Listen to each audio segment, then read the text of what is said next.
Nagtulong-tulong ang tatlong ahensya ng pamahalaan upang hikayatin ang mamayan na makiisa sa pagsugpo sa sakit na dengue sa Pilipinas.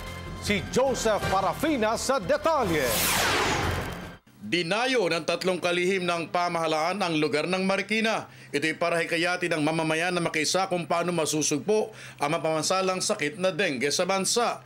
Isinabay na rin dito ang pamamahagi ng insecticide screen na ikakabit sa may 20,000 paaralan sa buong bansa.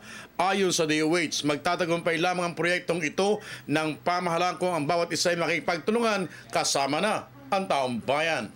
Ang lamok na may dalang dengue, kumakagat siya 2 hours after sunrise and 2 hours before sunset. Ibig sabihin, ano yung oras na yon? School hours. So while our children are in school, yan po ang mga oras na kumakagat ang lamok na may dalang dengue. Para naman sa Department of Education, importanteng sa murang edad na mga kabataan, kasama ang kanilang mga guro ay makipagtulungan na kung paano masusugpo ang mga sakit tulad ng dengue sa bansa. At dahil bagong kabit ang mga screen na ito na panlaban sa lamok, babala at biro ng kalihim, makamamatay ito pag inuwi sa bahay. Siguraduhin po ninyo na pag yung ating mga eskwelahan at classroom ay malagyan ng special screen na ipapaliwanag mamaya, sana walang magdadala sa bahay. Kasi magic po itong screen na ito. Pag nasa sa loob ng school, ang lamok mamamatay. Pag iniuwi ninyo sa bahay, ang tao mamamatay.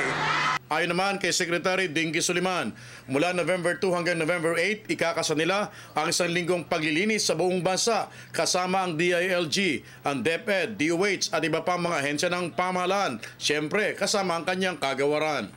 Ito naman po ay Brigada Kalinisan kontra sa dengue. Kaya lahat ho tayo, magmula ho ngayon at aming tinakda November 2 hanggang November 8, linis sa buong Pilipinas ang lahat ng barangay sa pakikipag-ugnayan sa mga barangay officials, sa ating mga tagapantawid, sa ating mga BHW. Para sa Telebisyon ng Bayan, Joseph Parafina.